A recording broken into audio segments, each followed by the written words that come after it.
Hello, so today I'm going to rank every Star Wars show, animation, and live action that I have personally seen.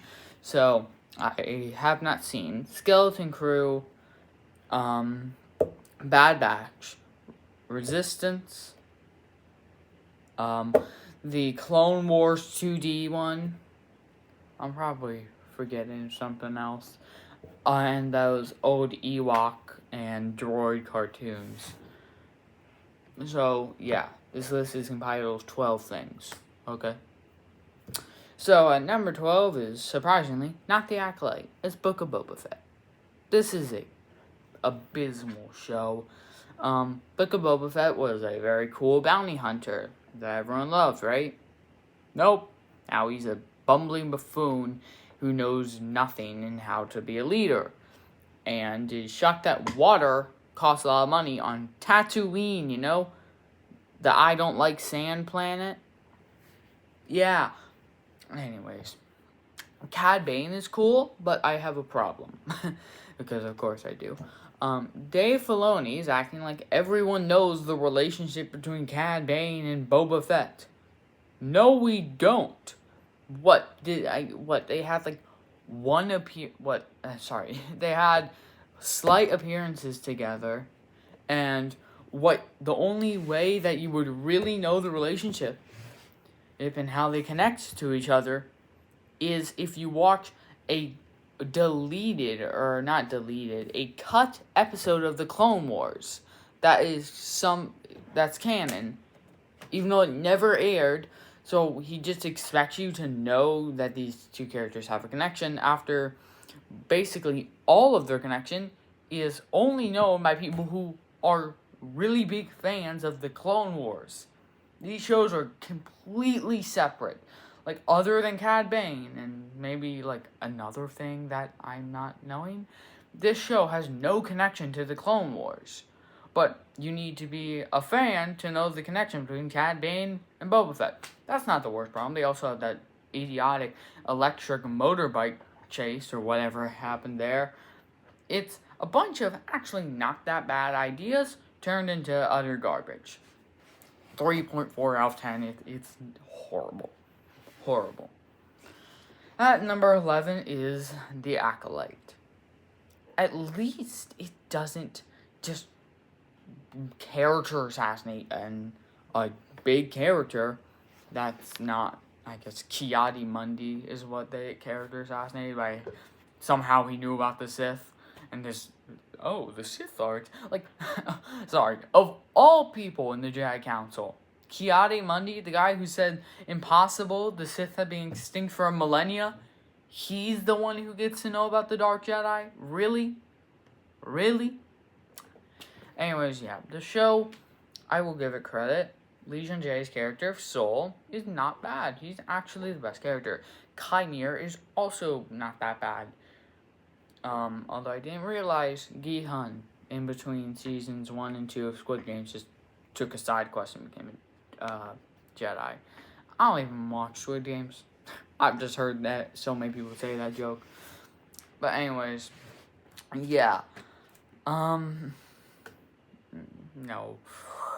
There was good choreography. I mean, that's why episode 5 is actually qualifiable to be a good episode, is that has nice lightsaber choreography. But, like, it doesn't make sense. You are Jedi, or you're a Force wielder, but you're doing hand-to-hand combat? Why? You have the Force. You have knives. Like, for Osha and May, when they fought, they have knives. They have weapons. Use them! Anyways, sorry.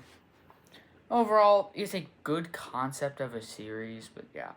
And I will bring this up because, no, Osha and May being births of the Force does not make Anakin less special. It just makes it weird that, why couldn't Palpatine do this? Why couldn't Plagueis do this? And I've heard the excuse of like, well, we don't know how the pyramids were made, and that was thousands of years ago. And it's like, yeah, but, okay, give us a deep explanation. They didn't give us a deep explanation or an explanation at all for how they were born, other than we used the Force. Wow, really? No, I could not tell you use the Force. So it could be as complicated as building a pyramid, Or it could be as simple as making a hieroglyphic. So, and you can make a hieroglyphic right now. It's not that hard. The point is, like, I feel like, why is it like this? Also, that's a terrible example because that was thousands of years ago. This was only 100 years, actually less than 100 years than when Palpatine and Plagueis were alive. Plagueis was alive during that time. It's stupid, okay? That's the point. So, yeah. 4.2 out of 10. It's off. It's bad. At number 10 is Tales of the Underworld. Did you know this show came out? Probably not. On May the 4th, I think, they've just been doing, like, Tales of the Jedi, Tales of the Empire, Tales of the Underworld. I watched them all. It gets progressively worse. Tales of the Underworld is not that good. At all. Actually, it's not bad. It actually kind of is bad. It's just boring. I guess we get, how Asajj Ventress is alive and how it's not retcon. And some Cad Bane stuff. Stop overusing Cad Bane. Anyways. Yeah, it's like a 5.2 out of 10. I really have nothing to say about it. Number 9 is Kenobi. Other than the Vader stuff being cool, even though, like, and yeah, it does fit into a timeline, okay? It doesn't ruin what happened in New Hope, okay? The finale's good. Actually, that was one thing I'll say for the Acolyte. The finale is probably, like, the second best episode. So, there's that. We got Kenobi. It's like a 5.9 out of 10. It's okay. At number 8 is Visions, or Star Wars Visions. It's basically like an analog anime series. Not an analog, but it's like a bunch of these different stories. And like some of them are good. Yeah, it's overall just a fine series. Series of neat, cool anime Star Wars adventures. So, yeah. Why not? I'll give it like a 6.5 out of 10. Anyways, at number 7, here's where it starts becoming actually pretty good. Tales of the Empire. Listen, I kind of like it. Barriss Offee's story, I get how people would be mad that she ended up becoming a good guy again. I'm fine with it. I thought it was a neat storyline. Then Morgan... No, that's a Superman... No, Superman character. Anyway, Morgan... Whatever her name is. I thought her storyline was actually interesting with the Dathomirian sisters and all that stuff. I thought it was pretty cool, and how she met Thrawn was neat. So, there's that. Also, it had good animation. This Tales of the Empire had quite good animation. So I'll give it a 7 out of 10. I think it was actually quite solid. Anyways, also, I would probably put the Bad Batch here from what I've heard about it. I don't know. Is Bad Batch amazing? I've heard it's just good. Anyways, at number 6 is Ahsoka. Honestly, I quite like Ahsoka. I know people say it's the acting is stale, but personally, I'm fine with it. It's good. Thrawn is definitely the best part of the series. No, Baylan Soul and Shin Hati, they're the best part of the series. Mainly Baylan.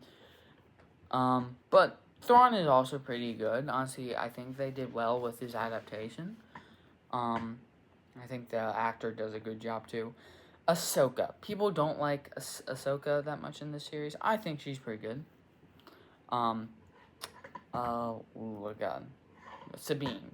I think Sabine is a bit much. She learns the Force basically instantly, but that's the biggest flaw in the series. But honestly, episode 4 and 5 of the series is really good. Like, they're really solid episodes. Episode 4 is like a genuinely, like, without nostalgia, without all that, it's a actually really good episode. Episode 5, with all the nostalgia and stuff like that, yeah, it's a really good episode, and I like Ahsoka's arc in it. So those kind of single-handedly bring this up to a 7.3 out of 10. So in our top 5, we have Tales of the Jedi. I actually think these are all really good. Ahsoka is the obvious choice, but Dooku gaining more attention and gain more stuff is actually really cool. I love Dooku, everyone loves Dooku, and this episode just makes him an even better character and more sympathetic, and kinda. We also get to see Yaddle do something. That's cool. Now we know there are 3 confirmed deaths. 3 confirmed deaths the day Phantom Menace. Or thought to be deaths. Yaddle, Maul, and Plagueis. So that's cool. Yeah, overall, it's a pretty, actually, kind of great, but not quite series. I'll give it like a 7.98 out of 10. Okay? At number 4 is The Mandalorian. This would probably be number 3 on this list. I think it would be hard to beat number 2, but it would have been number 3 because I really love Mandalorian Season 1 and 2. I think Season 2 is a step down from Season 1, even though it ends on a really, really good episode. And Ahsoka being in it's cool and some of the other stuff. Honestly, I think it's really great, Season 1 and 2. Then Season 3 is pretty outside of one episode actually being pretty darn good. And I was actually kind of interested in the storyline they are making in episode 4 with the Empire. Just for them to never bring it up again and drop it. Like, why? Yeah, anyways, that brings it down to me to an 8.5 out of 10, but still great. Anyways, at number 3 is Rebels. I actually quite like Rebels. I actually really like Rebels.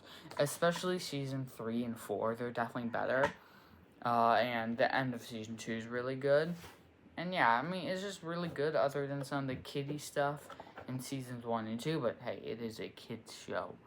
I think it found its footing from being about, just a bit lesser than the Clone Wars, at a 8.9 out of 10. Speaking of the Clone Wars, it has its up and downs, so its ups are so immensely high. Like the finale, and the last 4 episodes of the series are ranked a 9.7 to a 9.9 out of 10. That's insane. And it also just is really good, like Ahsoka leaving a Jedi, Siege of Mandalore, Maul stuff. Like, everyone loves the Clone Wars because it's really, really great. I give it a 9.3 out of 10. But a phenomenal show takes number 1 at Andor.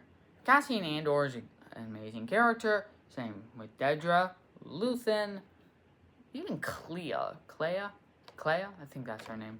Clea, Mon Mothma, all these characters, they're all basically fantastic. Srill, love that guy. It makes you care about the characters so much that they're all so great, and the storyline and the writing is so great. I mean, honestly, I'm pretty sure we all know the thing that, like, the Andor monologues are so good. You're in a monologue making contest, and your opponent is the Andor writers. You're done for. People have made top 10 monologues in Andor. Also, Kino. I love Kino. He's my goat. Yeah, speaking of which, Who Are You and Welcome to the Rebellion, along with One Way Out, are all perfect episodes. Probably the best Star Wars episodes, in my opinion. Maybe just beat out by some Clone Wars episodes, but they're all genuinely fantastic, and I love it so much. So, yeah, 9.8 out of 10. Season 2 is basically a 10 out of 10, if not just a 10 out of 10. I think Season 1 isn't quite a 10 out of 10, so that's what brings it down. But, yeah, Andor is amazing. Phenomenal. Superb. I'm thinking of fancy words. Bye.